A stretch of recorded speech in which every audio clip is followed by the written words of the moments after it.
Long from the Committee on Rules and Legislative Administration offers the following report and moves its adoption. Resolved that the permanent rules of the House for the 93rd session shall read as follows. The member from Hennepin, Representative Long. Thank you, Madam Speaker. We have before us the permanent rules, and I'll just walk through briefly what the changes are before we take up amendments.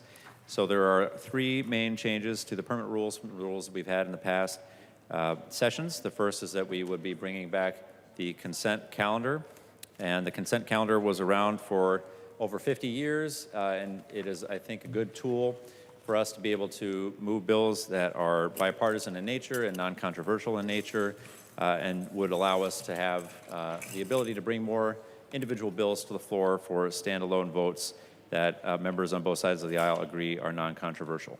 We also would be specifying that for amendment withdrawals, that is at the control of the amendment author. So if the author withdrew their amendment, it could not be picked up by another individual. And then we are also clarifying remote House operations since the previous Rule 10 expired. And so this would clarify that we could have remote sessions in urgent or pressing situations, or that members could participate in floor sessions or committee meetings at the permission of the Speaker only for health or safety related to the member or the member's family. There is an amendment at the desk. If Representative Quam is not available to present his amendment, we'll go to the second amendment at the desk. Member from Hennepin, Representative Robbins. Robbins moves that the proposed permanent rules of the House for the 91st session as follows. The amendment is coded A27. Representative Robbins, to your amendment. Thank you, Madam Speaker and members. I rise to offer this amendment. I appreciate some of the efforts that the majority is putting forth to make sure that we have more opportunity to hear single subject bills like the consent calendar. And I offer this in the same spirit. The A27 would say that the major finance and revenue bills are not to be combined, merged, or separated. Members, this will just enable us to make sure that we don't end up with these giant omnibus bills at the end of session. It's a frustration on both sides of the aisle. It is an incredible frustration for our constituents. And so I know that we still need omnibus bills for the finance bills, but if we just kept it to each finance committee having their own bill rather than combining them, I think it would serve the institution and the public very well. So, for example, last year, this practice has kind of gotten out of hand over the years, and I know that that happens occasionally in institutions, and you just need to pull it back, so this is our opportunity. So last year, for example, the ag, housing, and broadband bills were combined. Another bill was the workforce, labor and industry, climate and energy, and commerce bill, all in one bill. There was also state government finance, veterans, military, pensions, and transportation, all in one bill. But then, thankfully, due to the efforts of Representative Detmer, veterans was taken out and was given a freestanding bill, but all the rest of them stayed together. Members, we just don't need to conduct business like this. As we've seen, the legislature is moving at a very strong pace this year. I think there is time in the calendar, and we would work with you on that to be respectful of time in the calendar to have each finance bill run its own course. And so, members, I ask for your support on this bill. I think it would serve us all very well on this amendment. Thank you. Is there any discussion to the amendment? I recognize the member from Hennepin, Representative Long. Thank you, Mr. Speaker. I respectfully urge members to vote no on the Robbins amendment. Our committees don't line up perfectly with the Senate, so there may be times when we have to combine finance bills to be able to work with the Senate. Thank you. Any further discussion to the amendment? Seeing none, all those in favor of the amendment, please say aye. Oh.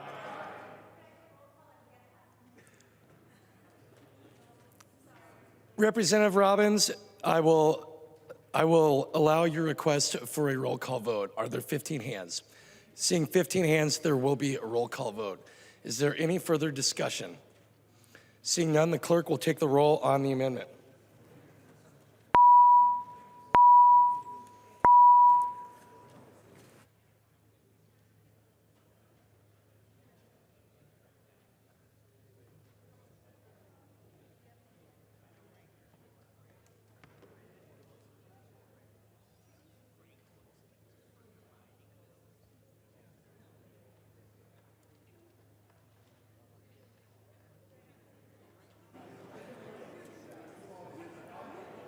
The clerk will close the roll.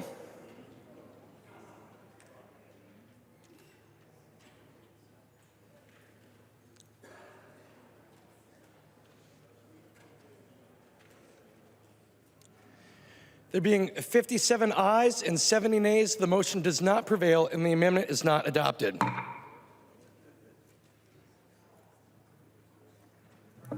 There is an amendment at the desk. The clerk will report the amendment. Quam moves to amend the proposed permanent rules of the House for the 91st session as follows. The amendment is coded A28. Thank you, Mr. Speaker and members. I recognize the author of the amendment, the member from Olmsted, Representative Quam, to explain the amendment. Thank you, Mr. Speaker. Members, I like committees better because there's a lot of back and forth discussion. We work together and we make improvements.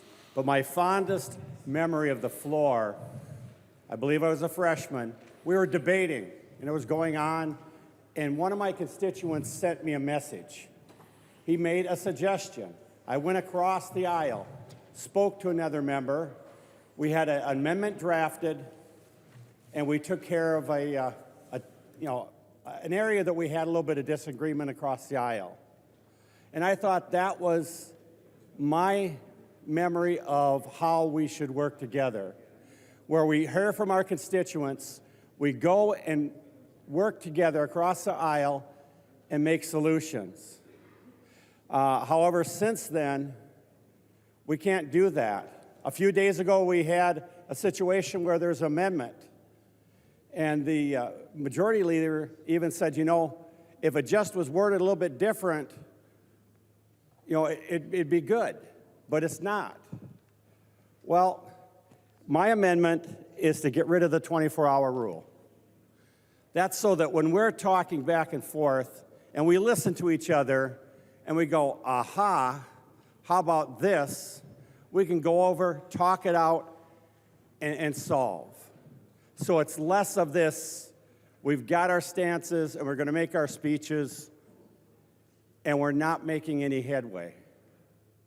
So I ask that you would support this so we can make it more like committee work, where we cooperate a little bit more and we make improvements, sometimes on the fly, because that's what happens when you listen and talk.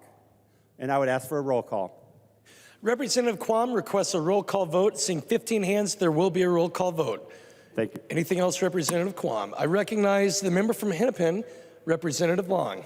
Thank you, Mr. Speaker. I would ask members to oppose the amendment.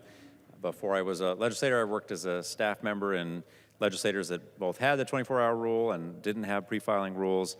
And I'll tell you that many, many more mistakes were made in the legislatures that did not have pre-filing rule.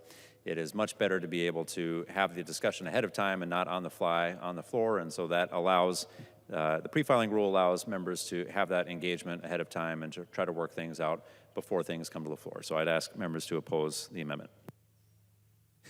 Is there any further discussion to the amendment? Seeing none, the clerk will take the roll.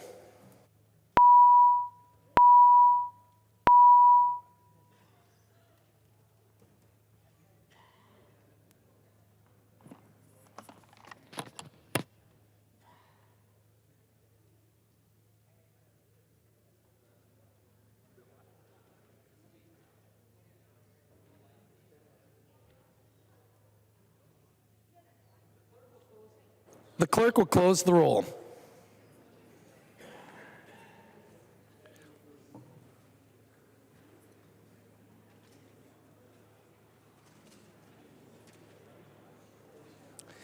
There being 59 ayes, there being 58 ayes and 68 nays, the motion does not prevail and the amendment is not adopted. There's an amendment at the desk. The clerk will report the amendment. Nash moves to amend the proposed permanent rules of the House for the 93rd session by adding a rule as follows. The amendment is coded A26.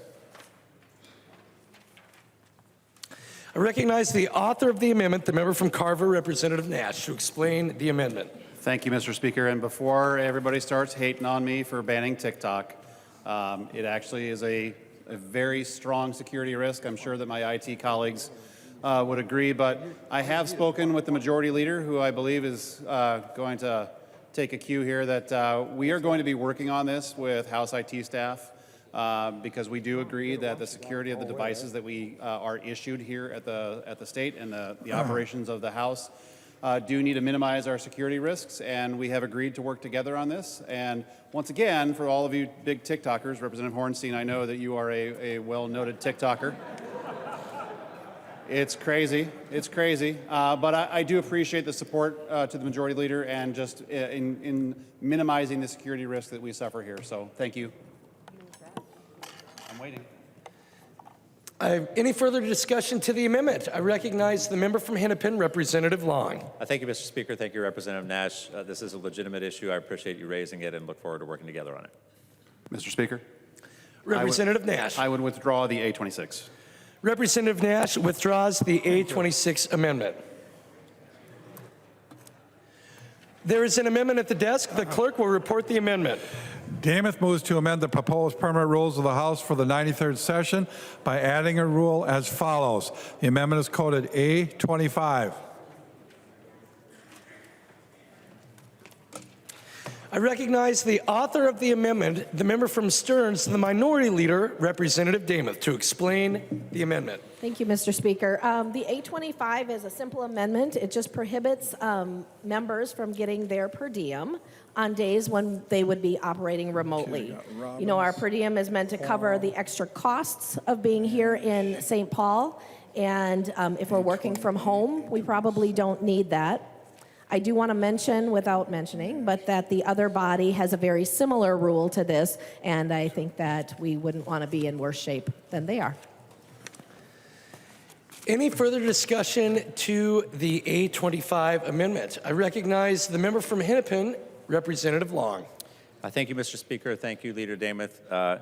So we will be having more discussion in the Rules Committee on per diems once we are hearing back from the Legislative Salary Commission. And so we have an opportunity to engage in further dialogue in the Rules Committee. And so as a result, I'll move that the amendment to the proposed permanent rules be referred to the Committee on Rules and Legislative Administration for further discussion. Representative Long moves that the A25 amendment to the proposed permanent rules of the House for the 93rd session will be referred to the Committee on Rules and Legislative Administration. Is there any discussion to the motion? I recognize the member from Stearns, Representative Damath. Thank you, Mr. Speaker, and Majority Leader Long. I appreciate that. I would still request a roll call on this amendment. On the Representative Damath, to clarify, are you requesting a roll call on the motion to refer or on the amendment? On the motion to refer. Representative Damath requests a roll call vote on Representative Long's motion to refer the A25 amendment. Are there 15 hands? Seeing 15 hands, there will be a roll call vote. Is there any further discussion to Representative Long's motion?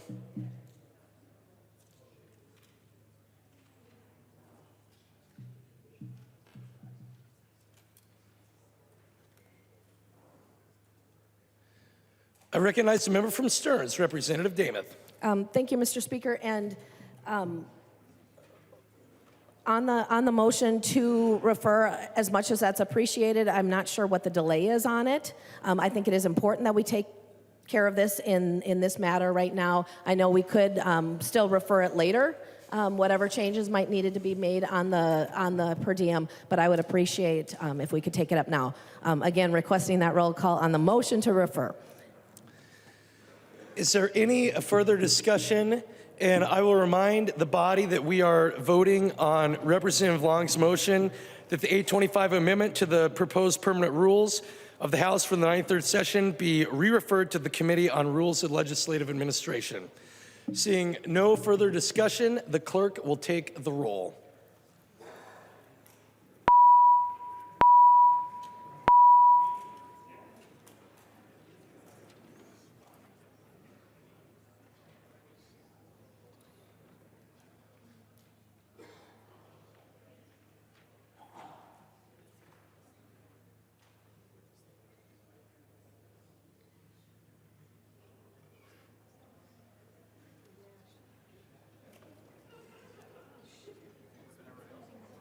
The clerk will close the roll.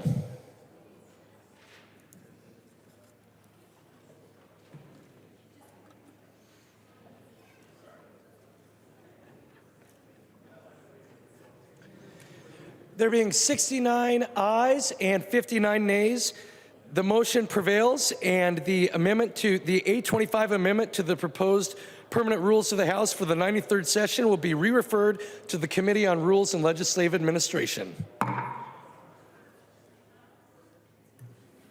There's an amendment at the desk. The clerk will report the amendment.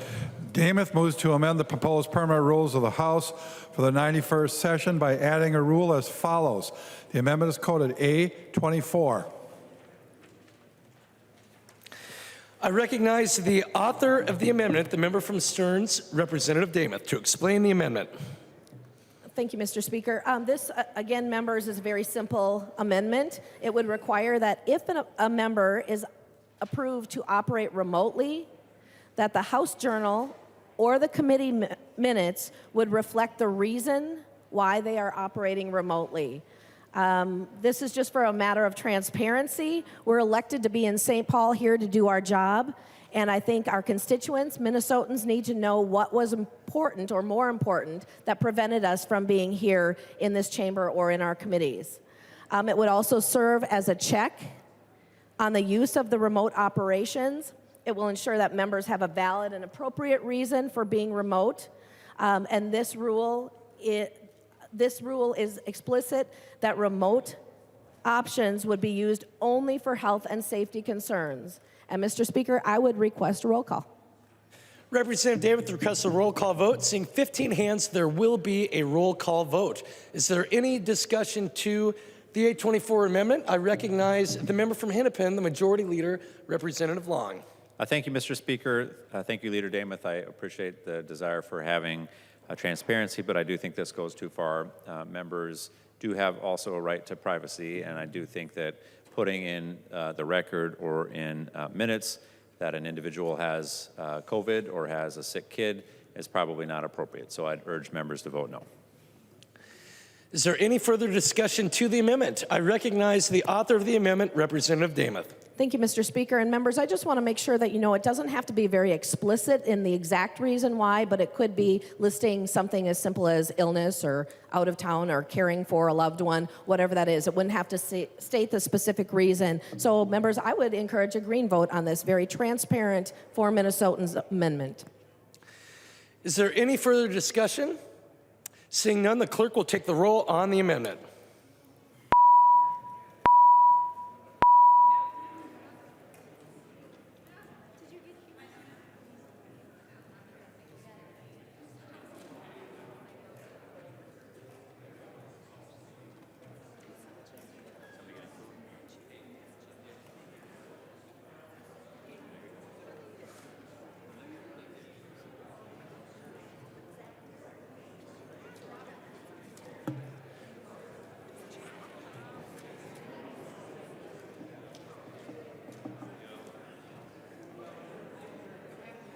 The clerk will close the roll.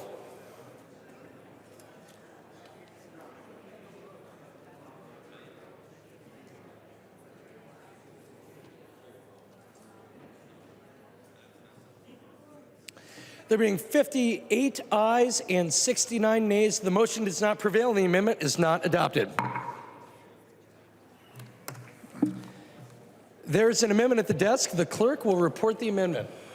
Torkelson moves to amend the proposed permanent rules of the House for the 93rd session by adding a rule as follows. The amendment is coded A23.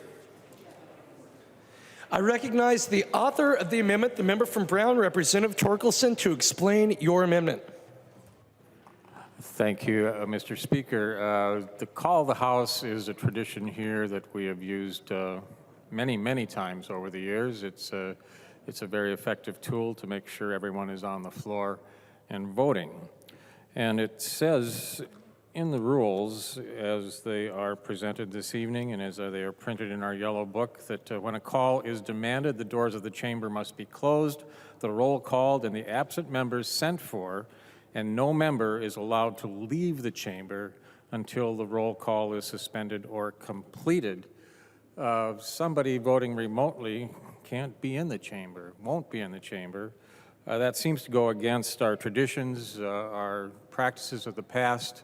I do personally have some experience with the call of the House. For those of you who have been around a long time, you might remember that shortly after our current clerk got his job, I believe I was the first name that he was privileged to call out repeatedly, time after time after time, until I was able to return from a spot somewhere over toward Minneapolis. The call of the House is a big deal. It's an important part of our tradition, our usage, and I urge a green vote on the amendment. Roll call. Oh, and I ask for a roll call, Mr. Chair. Representative Torkelson requests a roll call vote. Seeing 15 hands, there will be a roll call vote. Is there any further discussion to the 823 amendment? I recognize the member from Hennepin, Representative Long. Thank you, Mr. Speaker. Thank you, Representative Torkelson. I think this is a clever amendment, but unfortunately it would totally defeat the purpose of having remote participation, because whenever there would be a call of the House, there could no longer be anybody participating remotely. So nice try, but we're going to have to vote no on this one. Is there any further discussion to the amendment? Seeing none, the clerk will take the roll.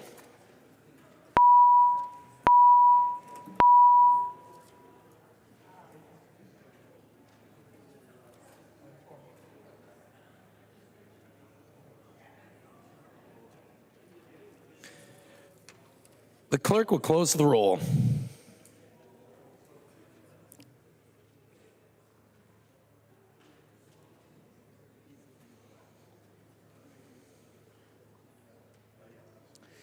There being 59 ayes and 68 nays, the motion does not prevail and the amendment is not adopted.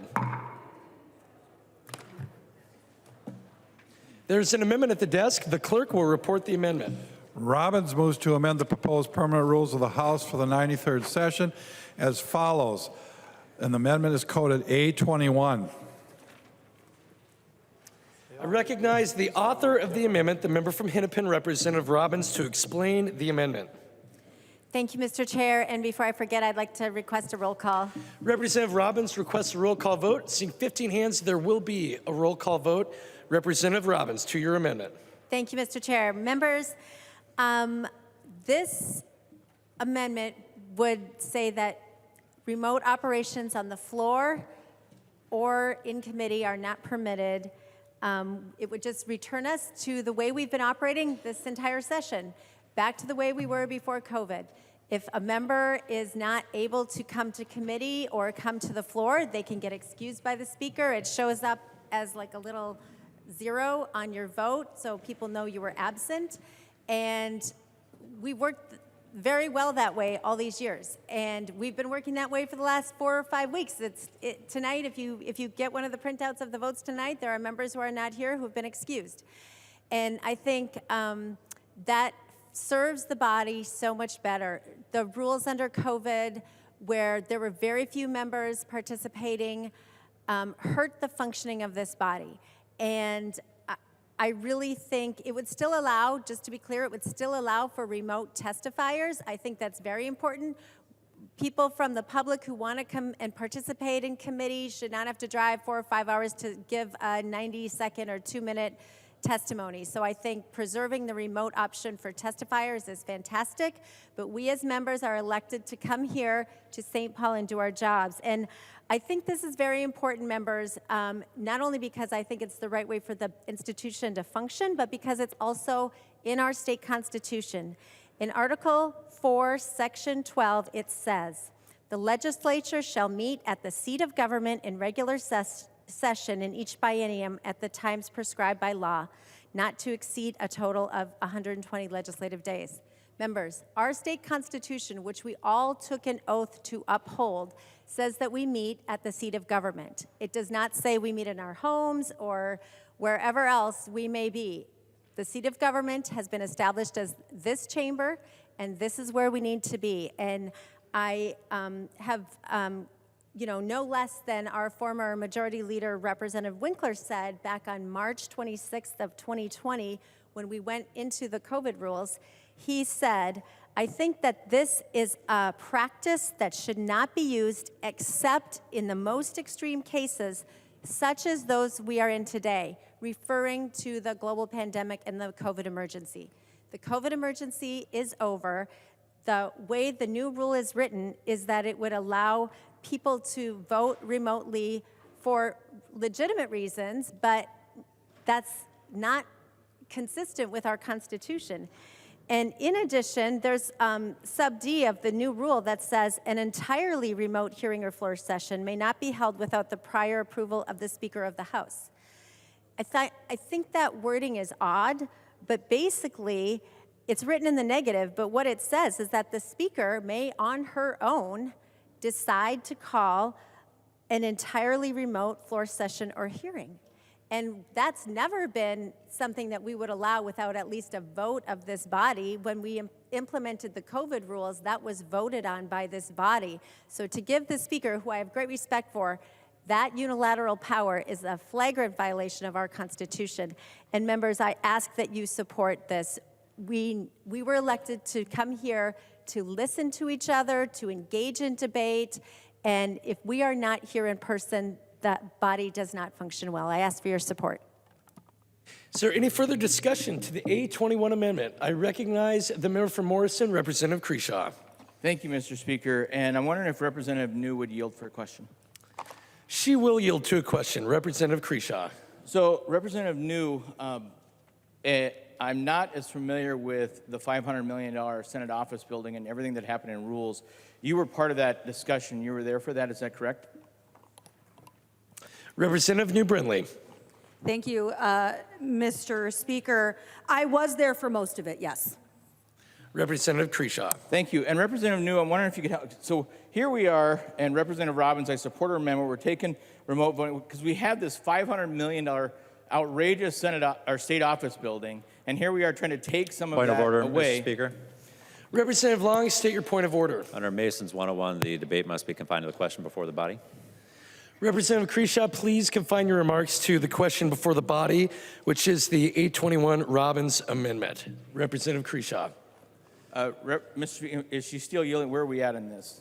She will yield. Representative Creeshaw. So, Representative New, would you please keep your remarks confined to the state office building boondoggle and the remote voting question? How do you think these two would be tied together, and how would this amendment affect that? Representative New Brindley. Thank you, Mr. Speaker, and thank you, Representative Creeshaw, for the question. The issue of the Senate office building funding is an interesting. The state office building, yes, correct. The Senate office building was also, but the state office building is an interesting one. Representative Long, state your point of order.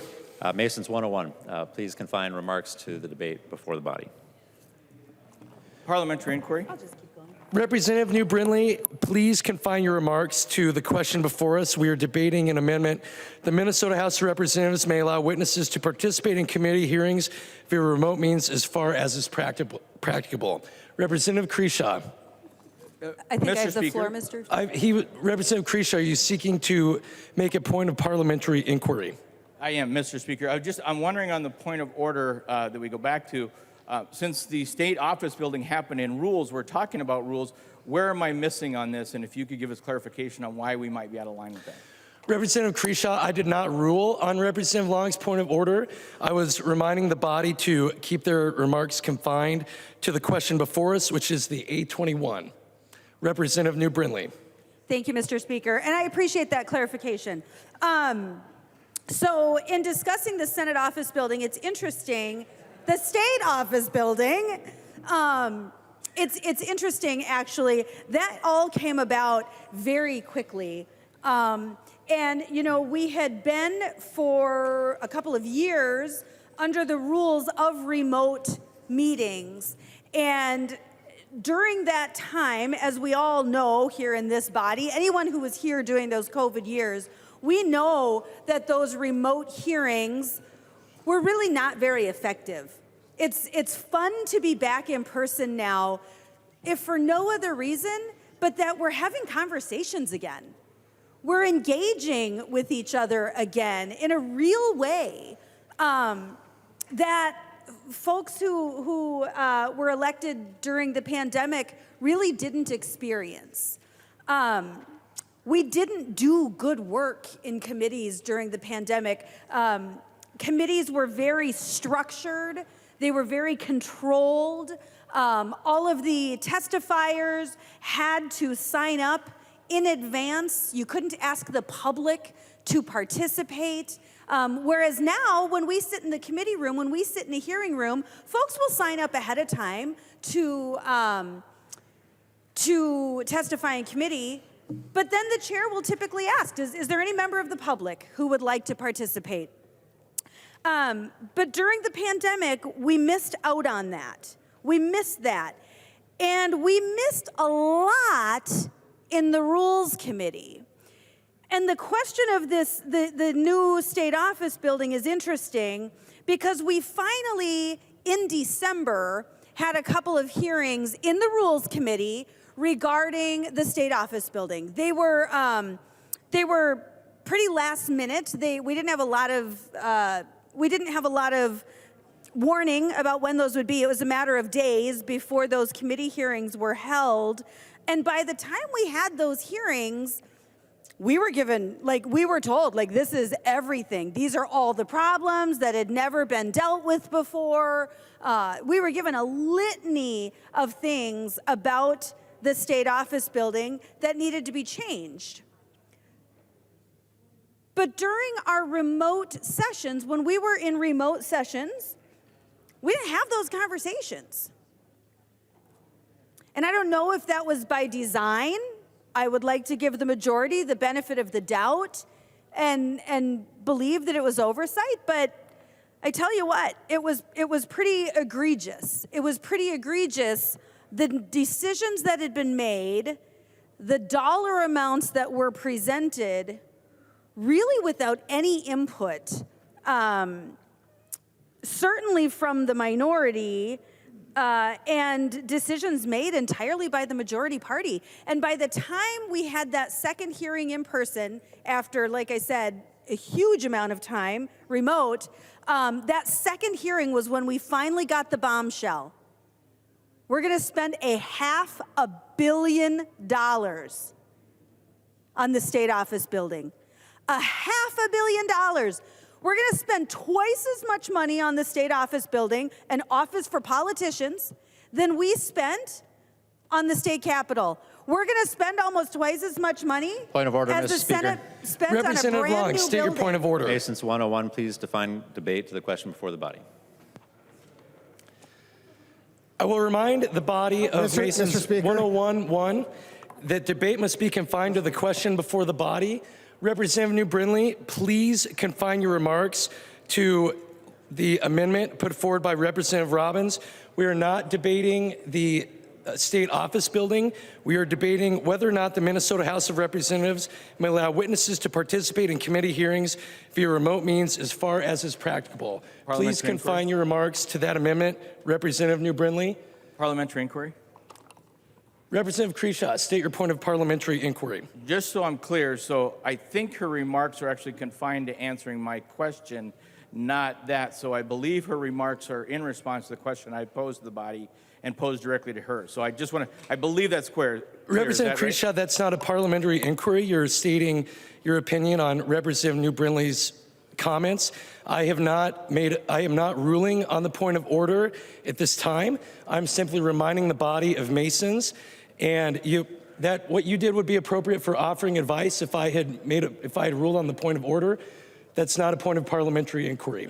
Representative New Brindley, you have the floor. Please confine your remarks to the content of the A21 amendment. Representative New Brindley. Thank you, Mr. Speaker. Again, we suddenly, after years of remote hearings, we had 2 in-person meetings. That's it, 2 in-person meetings. And in that time is when we had this bombshell dropped on us. $500 million for an office building for politicians. And interestingly, you know, since we had all this information presented in the first of those 2 hearings that talked about the needs of the building. Certainly there was lots of maintenance and upkeep. And frankly, my question in that hearing, since that was a hearing where we were once again able to interact and ask questions, my questions were, well, if the roof has been in bad shape for a decade, why haven't we fixed this yet?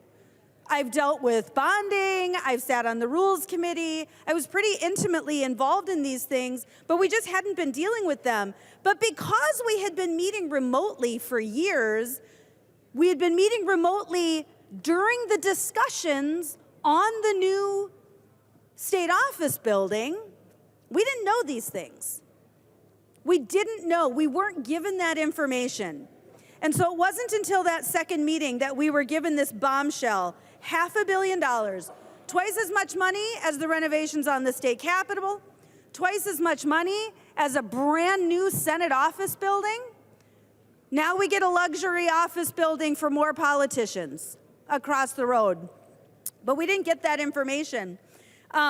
Interestingly, at the time of the last renovation that was made, it was sometime in the 80s, I forget the exact year, but at that time we had actually the same number of state representatives. That has not grown.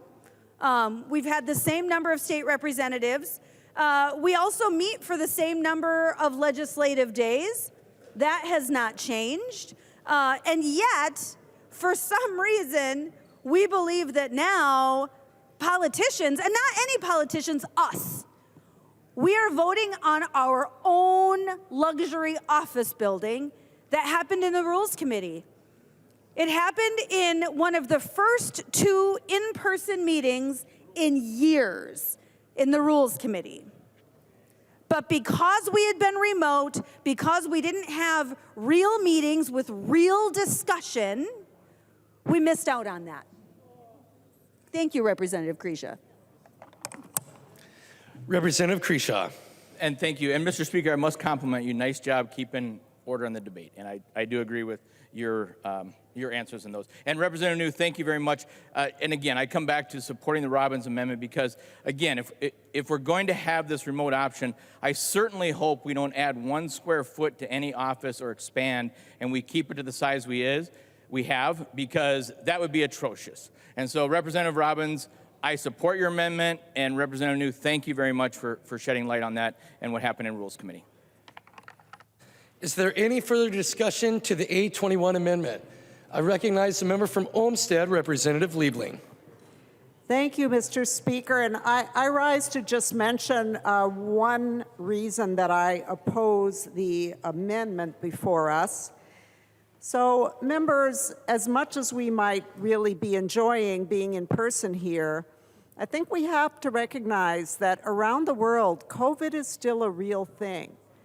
And in some countries, people are getting very sick. It is possible that this could happen here again.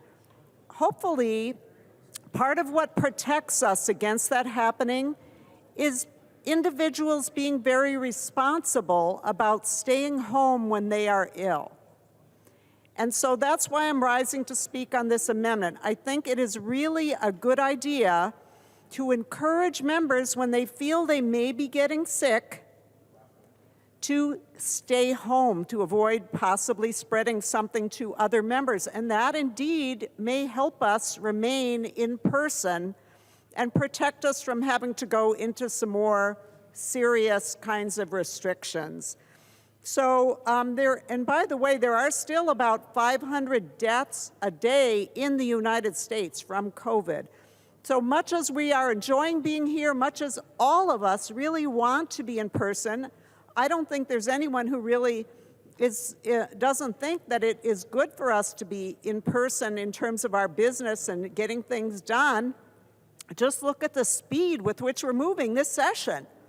Being in person is helping to facilitate that, but I really am glad that the majority leader is putting this in the rules, because if any of us are not feeling well, I hope we would be courteous to each other and stay home and not have to worry that we would miss a critical vote to do that. So thank you very much, Mr. Speaker. Members, we are discussing the A21 Robbins Amendment. I recognize the member from Anoka, Representative Cagle. Thank you, Mr. Speaker and members. So I just pulled out my my Constitution, and it was adopted in 1857, last revised in 2016. I don't know about you, but before 2016, I had no idea what Zoom was. But I do know that this body is changing, and we have younger people, people with families, and little ones. And so this morning, actually all this week, Sunday I had a 4-year-old in my bed throwing up on me, so that was really fun. Then Monday, again, had a 4-year-old kicking me, woke up with pus running out of her ear. Yeah, it was really pleasant. I loved it. So my husband's been a trooper and stayed home with my kiddo for the past 3 days. But yesterday he told me I have to go to work tomorrow. So Mr. Speaker. Representative Davids, for what purpose do you rise? Point of order under Mason's 101. Let's keep the discussion to the point at hand, not about pus out of ears and stuff like that. Representative Cagle, you have the floor. Sorry, I didn't mean to disgust Representative Davids, but it's life. So, you know, today I rearranged my schedule, got my meetings moved to virtual, and then made sure that I was able to be here by 3:30 and high-fived my husband as I walked out the door and he walked in. And so I really want us to remember what our state looks like and who we want here representing us. You know, when I first kind of got involved in the legislature, it looked a lot older and a lot less women. And so if we want the representation that our state reflects, if we want to make sure that we reflect our state, we're going to have to make it a little bit easier for us to participate. And so I don't think it's going to be anything that anybody does lightly, saying I want to participate remotely. But again, when our Constitution was made, there was no fingerprint readers. And so I think this is just a really common sense measure that we can take so that I don't have to bring, I'm sorry, Representative Davis, I don't have to bring my kid to the floor when she's got green stuff coming out of her nose. So thank you. Further discussion to the amendment. I recognize the member from Anoka, Representative Niska. Thank you, Mr. Speaker and members. And different parts of the Minnesota Constitution were indeed written at different points in time and enacted at different points in time, some many, many years ago. But every single member of this body on January 3rd, 2023, raised their right hand and swore to uphold the Constitution of the state of Minnesota. So I don't think that we should denigrate or put off concerns about whether our rules and whether our practice under the rules is compliant with our duties under the Constitution of the state of Minnesota, which says that we have to meet at the seat of government. It is true that Minnesota is changing. It is true that this body is changing, and our state constitution has a mechanism for changing the state constitution, and we should follow that if we want to change the state constitution. What we shouldn't do is swear an oath that we will uphold the state constitution and then not do that. So please vote for the amendment. Thank you. Further discussion to the amendment. I recognize the member from Isanti, Representative Dowd. Thank you, Mr. Speaker and members. Would Majority Leader Long yield for a question? He will yield for a question. Representative Dowd. Thank you, Mr. Speaker. And I apologize. I actually meant to talk to you, Leader Long, about this prior to this, and I just got busy and didn't do it. Page 31, lines 19 and 20. Can you talk to me about what the intent of that language is? What it says is an entirely remote hearing or floor session may not be held without prior approval of the Speaker of the House of Representatives. So this amendment actually deletes that language out, and so I thought this was the appropriate place to have this conversation. I'm one of those people that, I'm sure somebody wrote this with some legalese, and this to me is worded opposite of what I think you're trying to get to, which is the Speaker may call an entirely remote hearing or floor session of the House of Representatives, but it's worded the opposite. It says an entirely remote hearing or floor session may not be held without prior approval of the Speaker of the House. Can you tell me the intent of that language? And if I'm reading it right, does it basically, my understanding would be that the Speaker could just call a completely remote session of the House at any time? I recognize the member from Hennepin, Representative Long. Thank you, Mr. Speaker. Thank you for the question, Representative Dowd. No, the D has to be read in conjunction with A, which is that the Minnesota House of Representatives may allow floor and committee procedures, and it specifies that it only is in urgent or pressing situations. That's further clarified by D, that it cannot be entirely remote hearing or floor without prior approval of the Speaker. Representative Dowd. Thank you, Mr. Speaker, and thank you, Representative Long or Leader Long. I think my concern here, and I hear it in other members' comments, that we all came through COVID. We went through this period of time where we weren't in the chamber. We were, or many of us weren't. I was here most of the time, but members were participating remotely. I think we can all agree this place functions a lot better when we're all here in the chamber. I actually noticed we actually treat each other a lot better. We get the opportunity to go out for dinner afterwards and interact with each other, and we can pull each other aside after committee or poke our heads into each other's offices. I actually think being here in person is pretty important. So I would really encourage the Speaker. It looks like, according to this language, the Speaker is the final arbiter of whether or not the situation is, what does it say, urgent or pressing.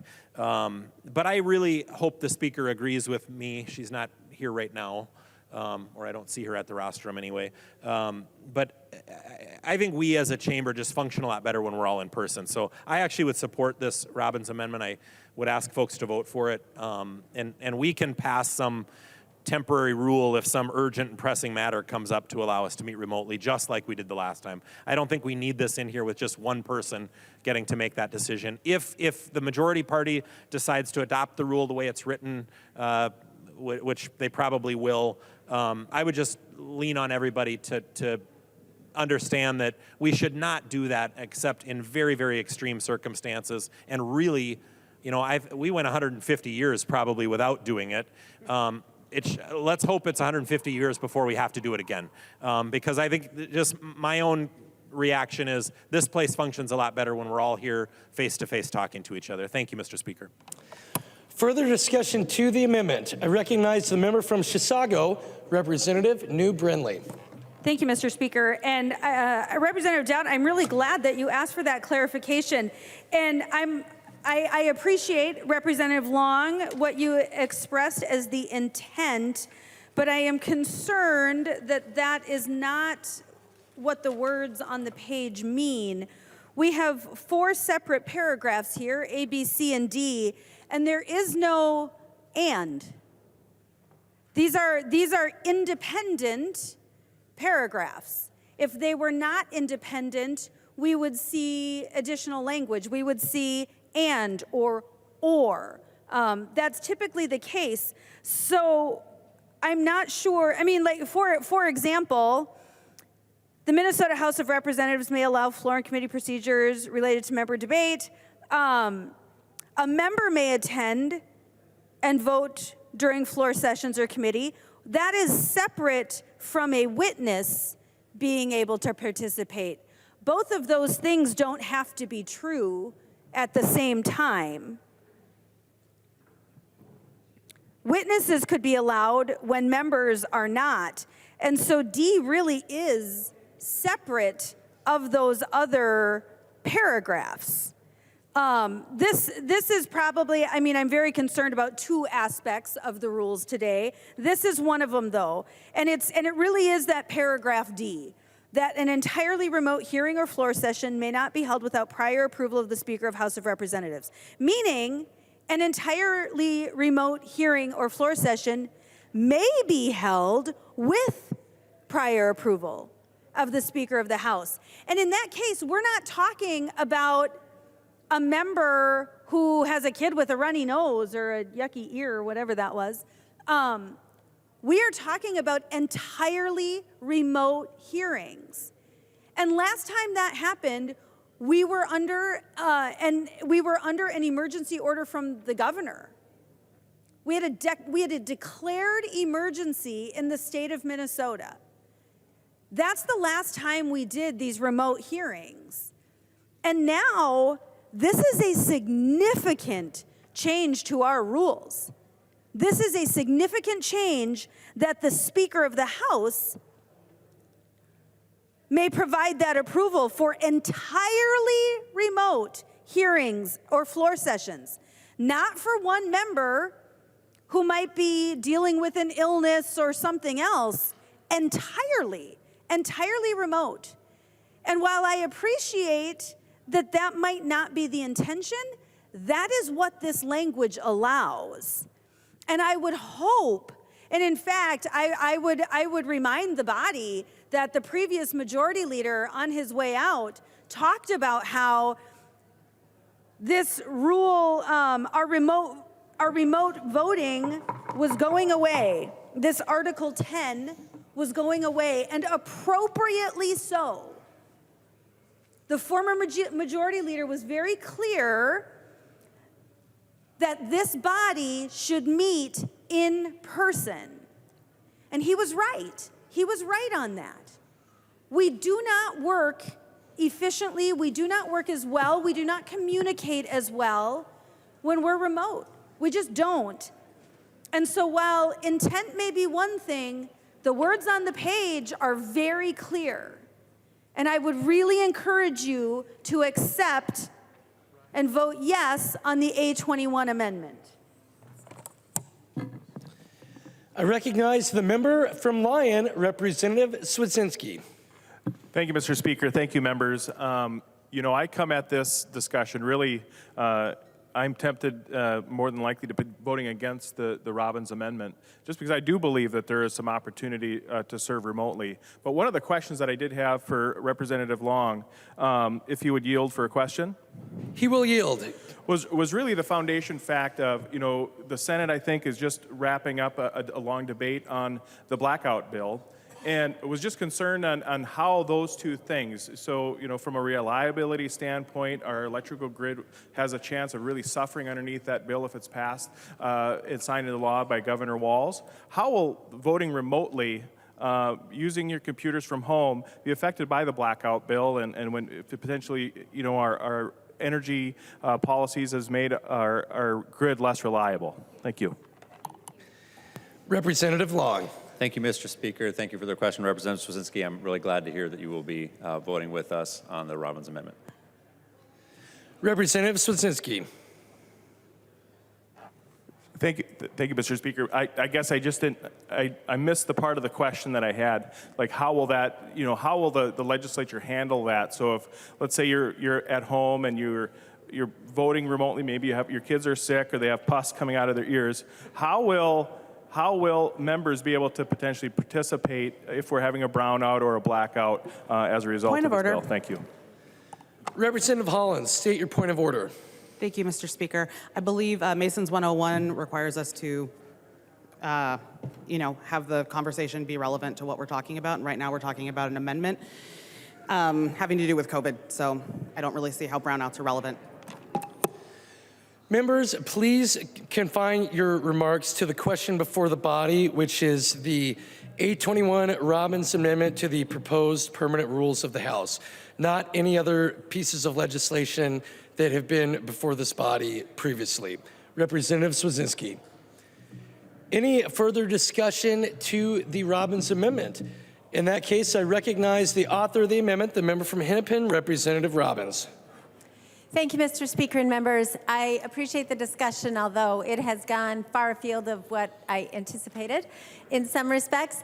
So I want to bring us back to what the amendment does and why I think this is so important. So the amendment would put us back to what we have been doing the last 4 weeks. Being on the floor for debate, being in person for committee, and if something happens in your life and you cannot be here, you get excused. That is how we've always operated. It's worked very well. The public understands when we have a sick child, we have to attend a wedding or a funeral, have to take care of a doctor's appointment for ourselves. The public understands that. But they also expect us to be here doing our jobs when we are able to. And that is really important to the functioning of this body.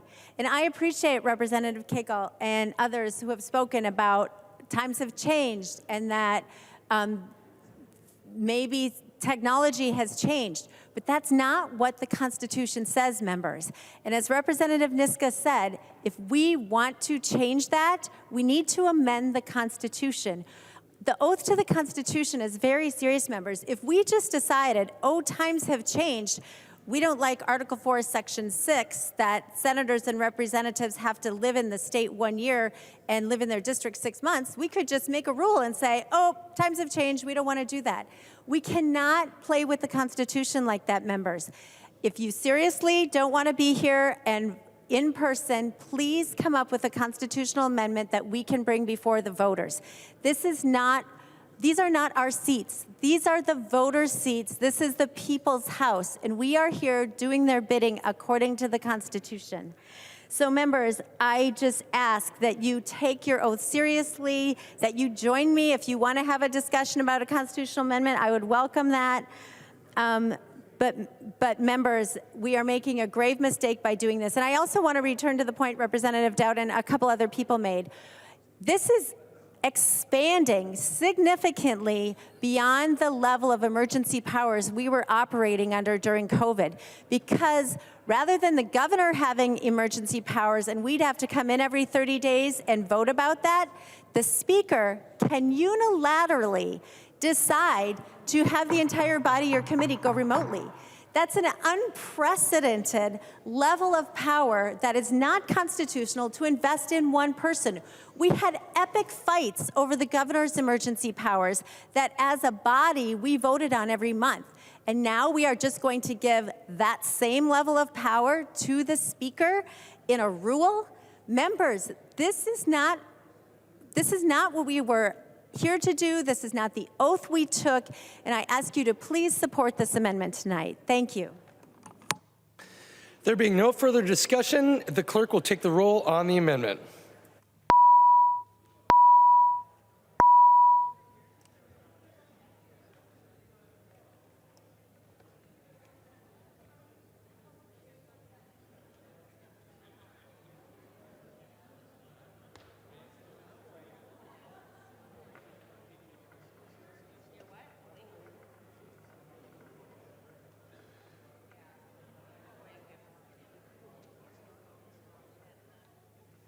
The clerk will close the roll.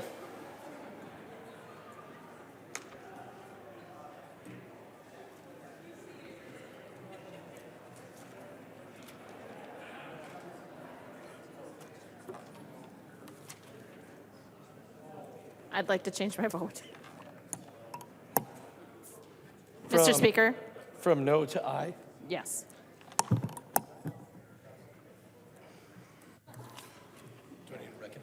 I can say it, Franzen changes from no to aye. Franzen changes from no to aye.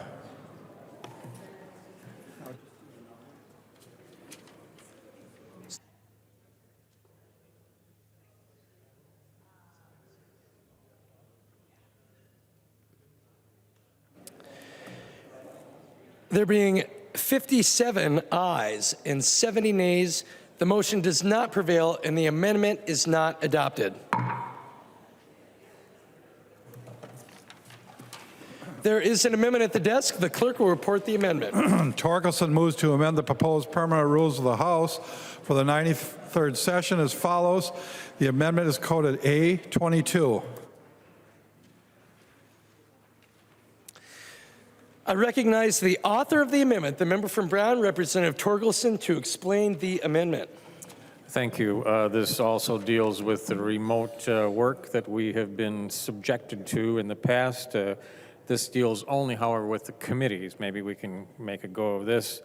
Language says the committees may not operate remotely and members may not participate in committees remotely. For those of us that were here during the Zoom times, I think it's not, you don't have to think very long to realize how much impact Zoom had on the effectiveness of our committee meetings. Time was limited, body language was eliminated, conversations before and after a committee meeting were eliminated. It wasn't the same experience. And the work product coming out of Zoom committees was not anywhere near as good as what we are able to produce when we meet face-to-face. Additionally, there's a technology issue. Those of you that were here during the Zoom times here on the floor, of course, we had massive amounts of technology in place to actually make that happen, including fingerprint readers, screens in the back of the chamber, IT people occupying the retiring room so we couldn't get back there and do whatever we do in the retiring room. That's one thing, but when it comes to our committee rooms, they really are not equipped for this. So the idea of doing a hybrid meeting in the existing committee rooms is far-fetched, frankly. There's just no way it's going to function well. We should be face-to-face. COVID is over, not that it's eliminated, but the pandemic is over. Even the president is about, I think he actually said it once, and then he kind of pulled it back, but he's going to say it again sometime soon, that the pandemic is over.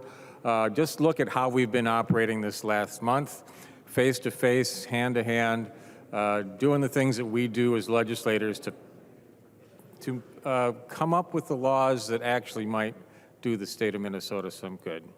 While we don't get everything we want, at least we get a chance to vent. You know, that may not sound like a big deal, but sitting at home on Zoom, just staring at that Hollywood Squares screen got me awfully riled up, and the only person I could vent to was my wife, and it wasn't really all that good for our marriage. So, Mr. Speaker and members, we need to meet face-to-face. This amendment would eliminate the remote option for committee work where the real work is done, and I urge a green vote. Oh, and I ask for a roll call. Representative Torkelson requests a roll call vote, and seeing 15 hands, there will be a roll call vote. Is there any further discussion to the amendment? I recognize the member from Hennepin, Representative Long. Thank you, Mr. Speaker. I urge members to vote no on the Torkelson amendment. For the several amendments that we have discussing remote operations, I certainly agree that being in person is important, and I agree that that is our goal, and I agree that that is when work happens best. But COVID was the deadliest pandemic in U.S. history, so we were talking about 150 years of state history. We've never seen anything like this. It surpassed the 1918 flu, over 1 million total deaths. We lost a state senator to COVID. We lost the parents of the attorney general and the lieutenant governor. We still have a senator who's struggling with long COVID. And as Representative Liebling mentioned, COVID is still with us in the state. I wish it weren't. I wish we didn't have to deal with this. I wish we could pretend that it was past us and we could move on and have us go back to the way things were without fear that we could have a resurgence, but we can't. And so if an emergency comes up, we don't want to have to reconvene to change the rules. We need these in place to be able to deal with emergencies, as we did very effectively in this body, and should be very proud of the work that we were able to do together despite the historically unprecedented circumstances. Any further discussion to the amendment? Seeing none, the clerk will take the roll.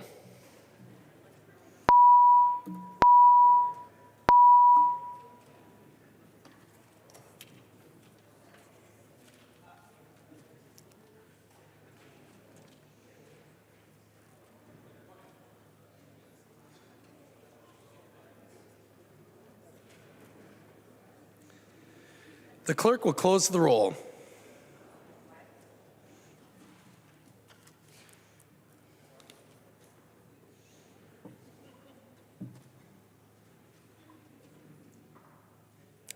There being 56 ayes and 70 nays, the motion does not prevail and the amendment is not adopted.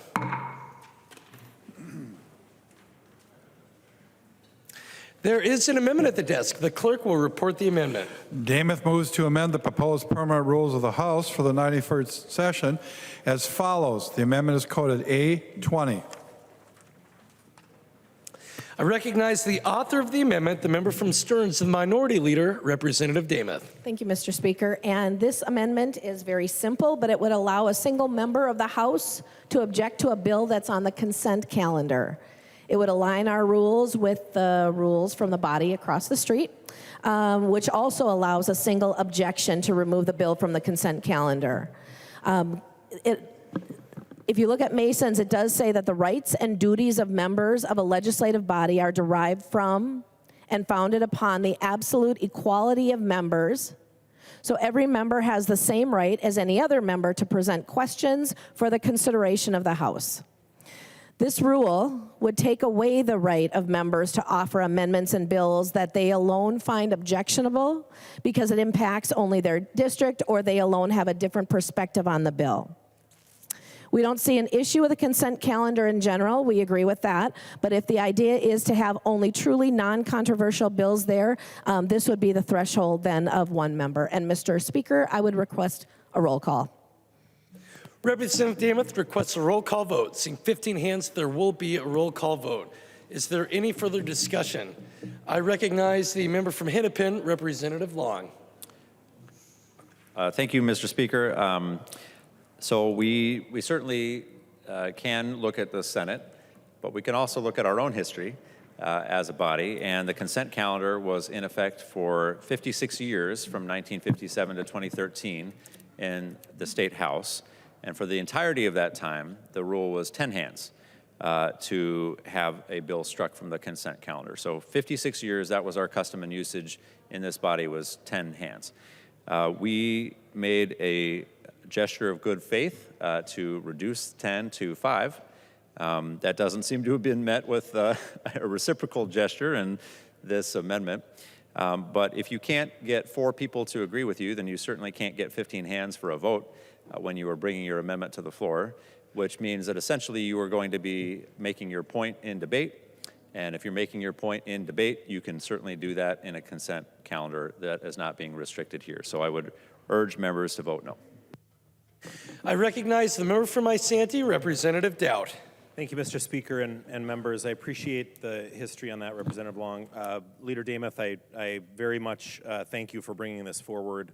I actually think this is an important bill or amendment. I want everybody to kind of pay attention to it. So one of the things that a lot of us have participated in over the years is kind of training in new members as they join our body.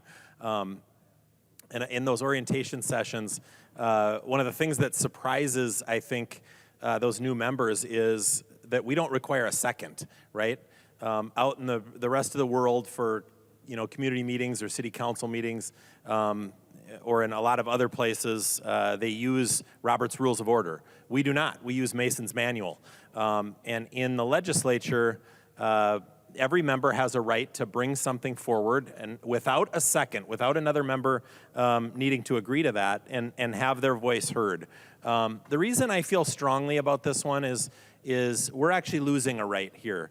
Not every member serves on every committee, so not every member gets to see every bill and gets an opportunity to amend every bill or offer their amendment, their improvement, if you will, to a bill. So they have that final opportunity here on the floor. If the consent calendar being added to our rules really is an honest effort to make sure that we're, using it for bills that really are not, what am I trying to say? Not contested or non-controversial bills, then one member's not going to pull them off. But if my district might be the only district in the state that feels really strongly about a particular issue, and if that bill's coming through and I didn't appear before a committee that I serve on, my only opportunity to have my voice heard and offer an amendment to take something out of a bill or add something to a bill is in here on the House floor in our second reading where we can offer amendments. So I think we are actually losing something. You know, in Masons it says, and actually if you read in Masons, sometimes you'll run into these areas where it'll give some history. So this is covered under Masons section 58, paragraph 1. The origin of the requirements of seconds to motions is obscure, and while there were certain requirements for seconds in Parliament for a period of time, this requirement was discontinued more than a century ago. And in paragraph 2, it continues, the effect of requiring a second to a motion is to require that no business can be presented except by two persons, one who makes the motion and the other who seconds it. A member representing a constituency in a state legislature is entitled to present a proposal for consideration of the body without having the support of a second, unless the second is required by rule.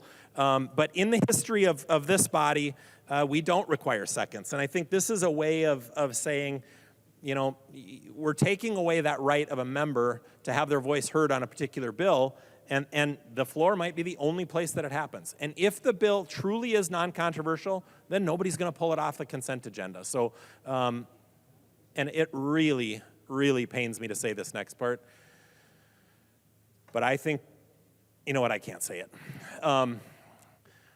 The other body does have only one rule, and I think we should have one rule. I don't want to say that we should do it like they do it.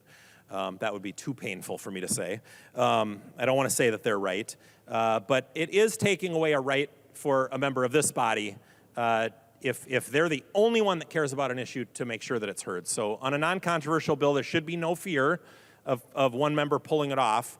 And I don't think you're going to see this misused. But I think we are giving away a right that we have right now if we adopt these rules without having just one member. So to Leader Dama, thank you for bringing this forward, and I would strongly encourage members to support this. I think it is, you know, and to many of you, it doesn't sound important, or, you know, 5 members, 10 members, you know, it's 10 members to get a roll call vote to raise your hands.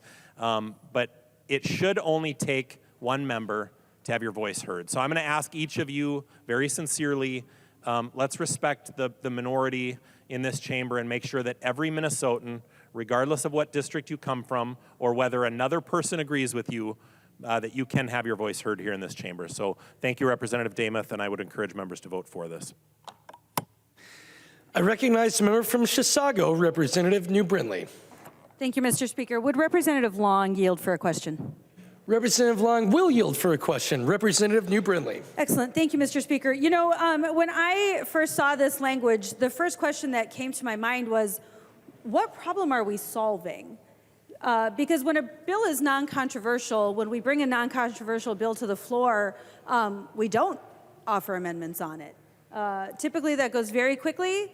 The body votes, and it's done. And so I'm wondering, Representative Long, if you can just help us to understand what problem we're trying to solve by implementing this consent calendar. I recognize the member from Hennepin, Representative Long. Thank you, Mr. Speaker. Thank you for the question. So the goal here is to try to restore a practice that allowed for non-controversial bills to be on a separate calendar so that they could be shown to the body. This is going to be a bill that's going to move quickly. We would all have an understanding about that when it was coming to the floor. And so there could be predictability when we are scheduling bills that, okay, we can move 10 bills that are non-controversial in a short amount of time. The checks on this are that any 5 members can pull it off. I have given my word also to the minority leader that if in Rules Committee the leader objected to any of the bills, I would not put them on the consent calendar. And we also have in the rule that the minority lead and the chair, the ranking lead and the chair would be jointly recommending this to the committee, to the Rules Committee. So there are a lot of checks to make sure that these truly are non-controversial bills, but the goal that we've often heard is that there's a desire to move a lot of individual bills. This will help facilitate that. Representative New Brindley. Thank you, Mr. Speaker. A couple of things. First of all, thank you for your explanation. And I believe that your intent is good. However, I'm not sure that this is solving a problem. I'm not sure that it is a problem now, is the point. You know, when a non-controversial bill comes to the floor, again, nobody offers amendments. It goes very quickly. I mean, it's literally a matter of seconds that it takes to go from second reading to third reading. No amendments are offered. It's a very fast process, and we just don't offer amendments. And usually, we don't even give third reading speeches. It usually just goes, I mean, we had a couple of bills like that today that went incredibly fast because they were non-controversial.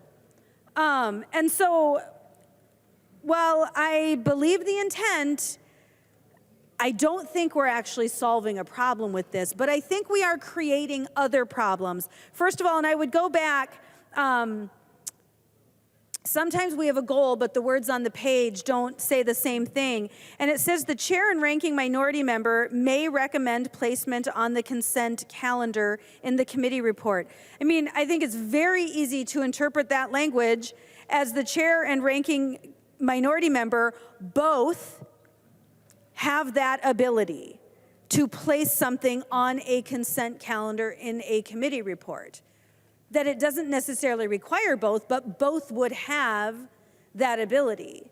Meaning the majority, the chair of a committee could do so without the minority weighing in on that. The other thing that I think is more critical, and this is goes to what Leader Doubt was saying, you know, in the Constitution, we each of us are elected to represent equally apportioned districts throughout the state. I have been elected to represent about 46,000 people. No one else in this body has been elected to represent my 46,000 people. I'm the only one elected to represent them. And my concern that the way this language is laid out in the rules precludes me from fulfilling my obligation to those 46,000 people.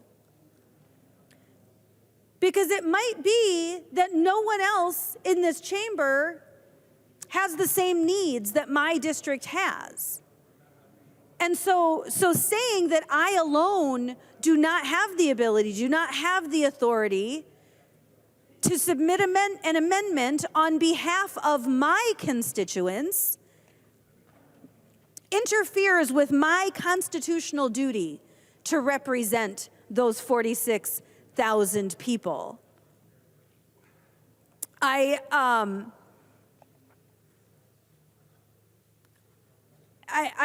I would say that there was a good faith effort to move this from 10 members to 5 members, but I'm not sure what the difference is. That's sort of a difference without a distinction. At the end of the day, it doesn't matter if there are 4 other people. I should have the right to represent my own constituents if they have a need. I alone should have the right to offer an amendment that is meaningful to my 46,000 constituents. And every other member of this chamber should have that same right.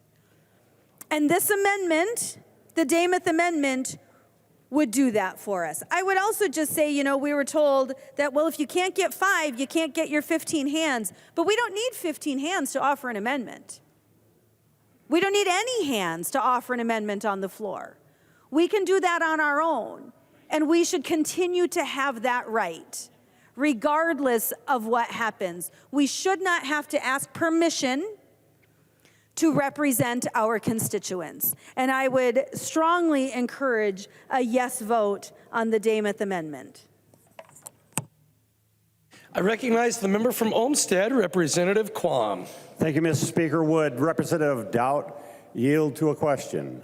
Representative Doubt will yield to a question. Representative Quam. Representative Doubt, since speakers get additional training and are more familiar with a lot of the nuances of rules and procedure, I seem to have the impression that non-controversial motions only pass if there's not an objection. Can you explain, just one person needs to object on that? Representative Dowd. Yeah, thank you, Mr. Speaker. Thank you, Representative Quam. Yeah, there are, I served for 4 years as Speaker.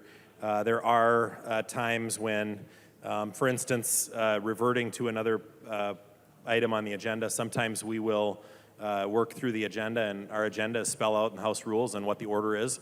But sometimes we get a message from the Senate at the wrong time, or we need to revert to some other order of business, and the script literally says, without objection, we'll revert to another portion of the, if one member stands up, that's an objection. That's what this is. And so there are other times in this chamber where we ask for things to happen without objection, the non-controversial motions, that's in the script. You guys hear it every day. On the House floor, the script says a copy of the non-controversial motions is on your desk, or at the desk, or I can't even remember now. It's been a while since I read that. But they say it every single day. Without objection, the motions will prevail. There's no objection, bang. The gavel bangs and the motions prevail. So that's another opportunity where it just takes one member to object. So it actually is consistent with our practice in this body that just one member should be able to do that. I think it's consistent also, as I mentioned earlier, with the fact that we don't use Robert's Rules of Order. We don't require a second. We do respect the minority here, and each member has a voice for the 43,500 members, constituents back in their district. And I think we should honor that here. So I appreciate the question, Representative Quam, but you are right. In our current script, actually there are scripts at the end of the desk on this side, I think at the bottom, if you wanted to grab one. You can go through that script and you can see the areas where it literally says that right now in the script, without objection. And that's what it means. If one member wants to stand up and object, it means then we have a vote on that here in the chamber. So, and that's essentially what this would do, right? You put bills on a consent calendar, and if one member objects, or in this case, the amendment is one member, but the rule is 5 members as proposed.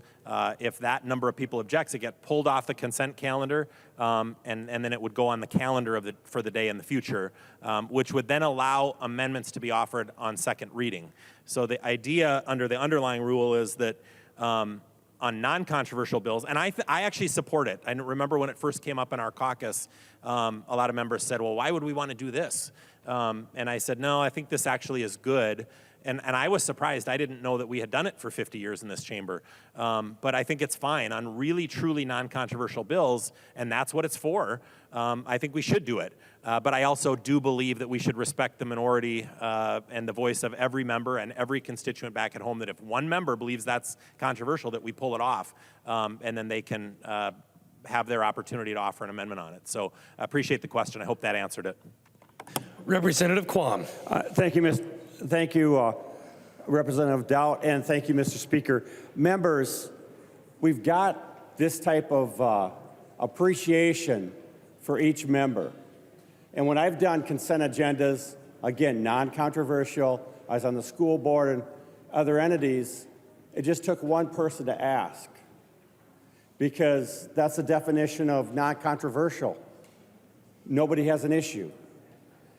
I don't think we'll be having a lot of activity, just like right now when we say without objection. I can't remember the last time. I know there have been over the years occurrences, and I see the same thing if we do the appropriate type of material in a non-controversial agenda. So I would hope that we could support each of our rights to stand up for our district by supporting this amendment. Thank you. I recognize the member from Stearns, the Minority Leader, Representative Demuth. Thank you, Mr. Speaker. And to Majority Leader Long, I know that we have worked and we've had conversation on this as far as moving originally from the 10 hands down to 5.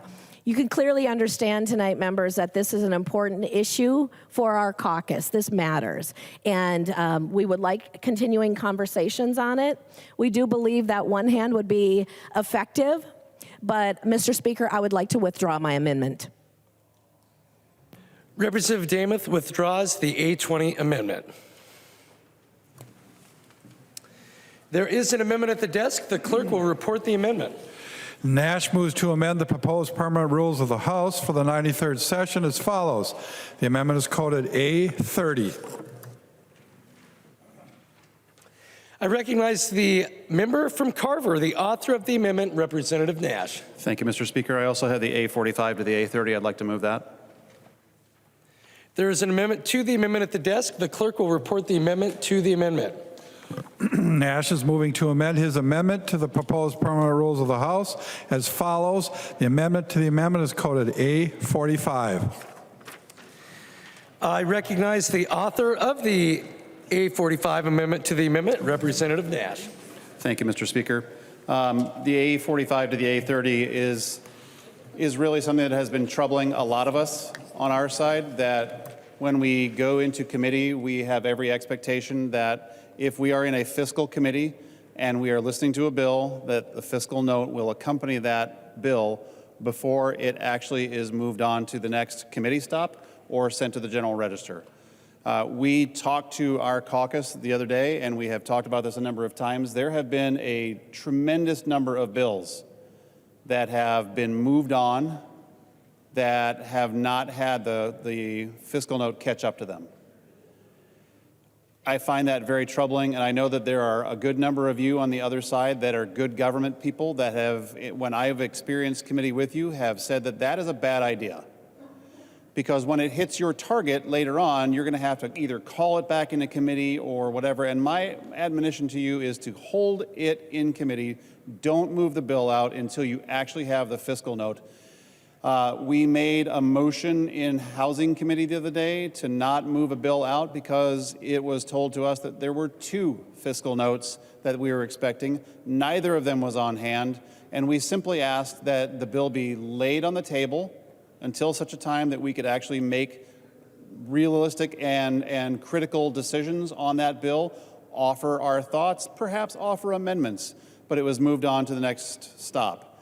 I will say to the majority party and to the majority leader, I would encourage you to not allow that practice to persist. It is very much not good for the state of Minnesota. It is very much a bad policy decision. But, Mr. Speaker, in the interest of moving our debate to a close, I'm going to withdraw both the underlying and the amendment to the amendment.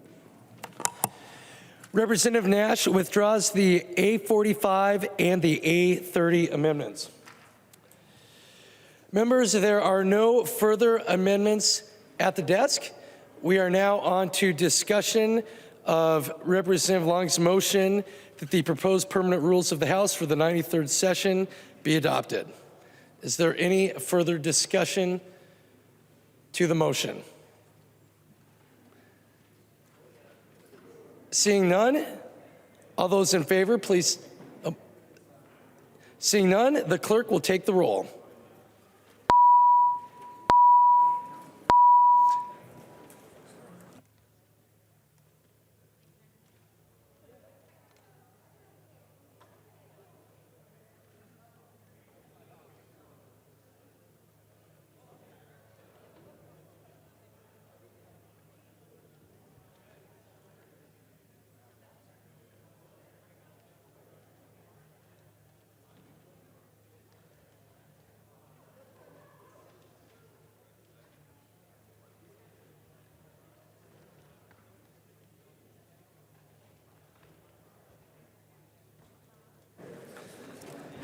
The clerk will close the roll.